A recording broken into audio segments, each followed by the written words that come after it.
Hey, how's it going out there, everybody? Hope everybody's having a great day. I am in Detroit. It is Wednesday. Getting unloaded right now. Brought a load up from Tennessee. Nice little load. Ran part of it yesterday afternoon and finished it up this morning. Pretty much open window delivery, so I like that. You can get them off early. And good run. Weighed about 11,000 pounds. And I got about 8 miles a gallon on it, about a 560 mile load. Had about 50 miles of deadhead on it, so all good on that.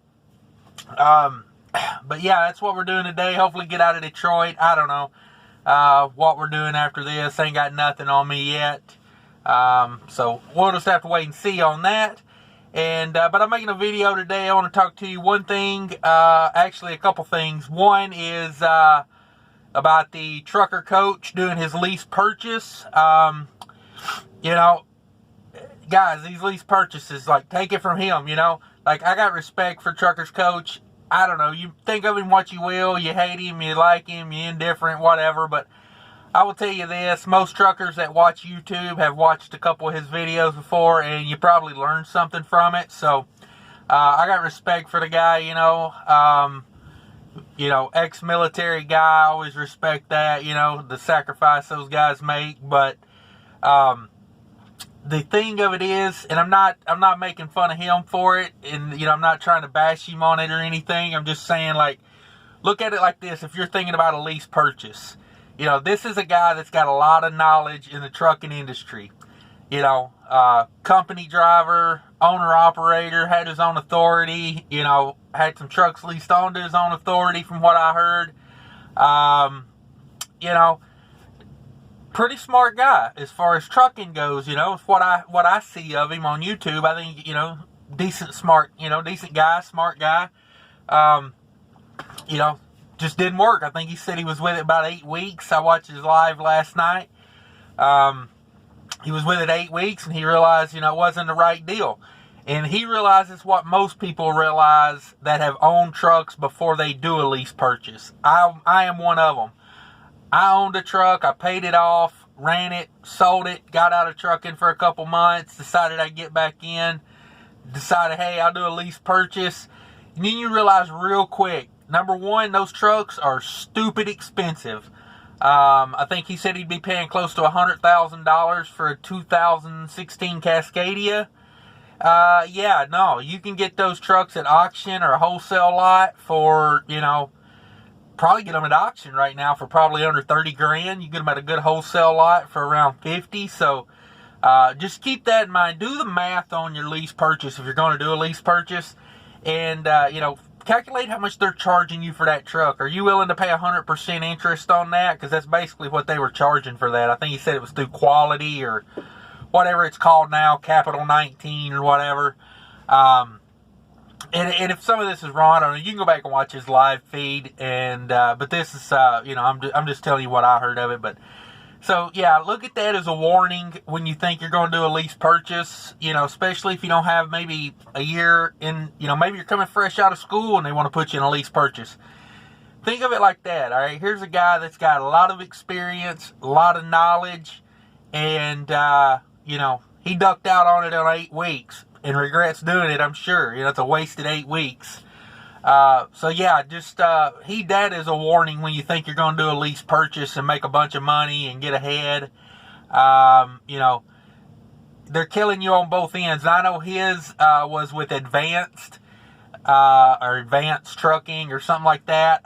They do 85% of the load, but still, it's like when you're paying that much for a used truck. It really takes the sting out of those good checks, So, but yeah, that being said, that's a good warning for everybody. Here's a guy that's well known, has a lot of knowledge, and he realized it didn't work and he got out of it. So keep that in mind. Number 2 is, talk to everybody about backing your truck. When you put it in reverse, how it works. To me, I think I'm a pretty good backer. You know, I did local work in downtown Minneapolis with Cisco. And, you know, LTL is tough. And to me, food service is the toughest because you're going places where trucks really shouldn't be. Most of the time you got a day cab and a shorter trailer. That does help a little bit. But you're going to a lot of places that, you know, trucks just aren't, it wasn't designed for a truck to be there. You know, they don't have docks and stuff like that. So, I take a lot of pride in my backing. I think I'm pretty good at it. I always look at it like this. If anybody else has ever put a truck in there, I can put a truck in there because really, it's not rocket science. If you turn the wheel all the way to the left, it does one thing. And if you turn it all the way to the right, it does another thing. And there's a lot of gray in the middle. And that's pretty much it, you know. So, I don't know. I take pride in my backing. And I can't say I always did, but I've learned, you know, and that's the main thing is any scenario you got when you're backing, you know, learn from it. That way you can carry it on to the next time, you know. It's, I heard somebody say one time you can have 20 years of experience or you can have 1 year of experience 20 times, you know, as in you never learn from it. So, I got 3 little tales here. I'll try to make them quick. Number 1 this was years ago. This is when I first started trucking. I was at a Dollar General warehouse down south. I don't think it was the one in Indianola, Mississippi. It was like a rented warehouse. But they had these trailers staged, you know, single row trailers. But there wasn't enough room to swing in to a parking spot unless you had 2 spots. So, you know, you either had to find a spot with 2 and swing in, or you was backing in. So I had my trailer in, backed in. I was unhooking the trailer. It was a dropping hook. And this driver comes walking up to me, and he's like, "Man, I got my truck stuck. Do you think you could help me?" And, you know, I'm thinking, how do you get stuck? It's a giant concrete pad. And so I go up to where his truck is, and he has his tractor in between 2 trailers. And it's a single spot, so he knows he can't make it through without hitting, you know, his trailer on another trailer. And he says, "Yeah, I'm stuck in there. When I turn the wheel to the right, I'm going to hit that trailer. And when I turn it to the left, I'm going to hit that trailer." And I was thinking, really? And I won't say the carrier. It was a mega carrier. I said, "Well, have you tried putting the wheel straight and just backing out the way you came in?" And it never dawned on him. He was turning the wheel all the way to the right and all the way to the left. So that's why I say, you know, if you turn it all the way to the left, it does one thing. And if you turn it all the way to the right, it does another thing. But there's a lot of room in the middle. So that was one experience. Another experience, 2 of them happened this week. Another one was this morning. So I backed into this dock I'm in. And this place makes you unhook from your trailer and pull forward. So a guy with a day cab comes up, and 53-foot trailer day cab, and he asked me, he says, "Can you move your truck out of the way so I can back into the dock next to you?" And I'm thinking, well, number 1, there's enough room ahead of me right now to, you know, play a football game. And I'm like, you know, I just asked him, "Am I really that much in your way?" And he was like, "Well, when I swing you over, you know, I just don't want to hit your truck," which I respect that. You know, he was thinking about not hitting my truck. But I asked him, I said, have you thought about just pulling straight up and backing straight in? Because that's what I did. You know, I just pulled straight up, backed it straight in, straight line backing, the best way to be. And he just looks at me and goes, "I don't like backing straight in." And I'm thinking, what? Like, it's the easiest way to do it. So I moved my truck for him. You know, I didn't want to make the guy's life any more difficult. But yeah, I don't know. Take the easy way. You know, I pulled over here and, I mean, he backed it in, took him, you know, I mean, he had like 2 pull-ups. He didn't seem that bad of a backer, but I'm just like, you know, number 1, there's enough room out there. Even if you did want to angle back, you could angle back, you know, from 50 foot in front of my truck. But anyway, it is what it is. I just don't understand how these guys make it more difficult than it has to be. Going back to when I started at Cisco Foods, they did the drive-in test. And the guy, when we pulled back in, we went around the block and pulled back in. And the guy says, all right, just put the trailer in any dock. So, I swung over to the dock and I pulled up, straight up. It was a short trailer. It was like a 35-foot, 36-foot trailer. I pulled straight up, back straight in, straight as an arrow. And the guy told me, he said, about 1 in 50 drivers we hire do the straight line back. Everybody else wants to show off and angle and try to back into the hardest dock possible. And I just told him, I said, well, that's definitely not how I operate. I'm going to pick, if you tell me to any one of them, I'm going to pick the easiest one, and, I'm going to make it as easy as possible on myself. That's just how I roll.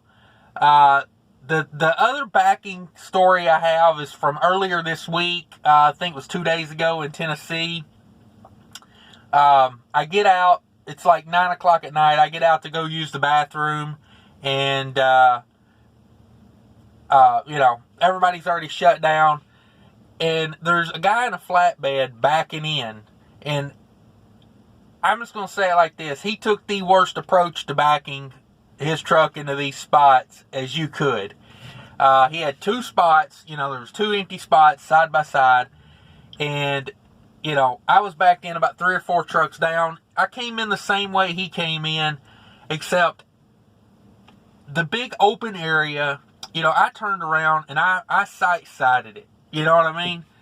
And he was trying to blindside in there. And, again, he could have got almost straight backed in. But he took a real sharp angle on it. And he was trying to blindside it. And I got out to go pee. And I was kind of looking because he was getting really close to the truck.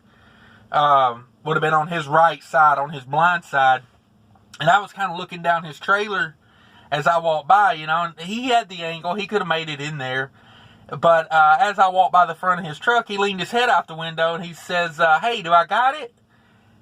And I was like, I don't know. Let me go look. So I went around there and I looked, and I stood in front of the truck that was parked, and I was motioning him back, and I could see him in the mirror, so I knew he could see me. And I was doing the full arm, come on back, because I know dark at, truck stop, they may not see you doing, this or whatever. So I was giving him the full arm, and he just wouldn't back up. So he pops his brakes and he gets out, and, he walks around to look for himself, and he goes, it's not that I don't trust you.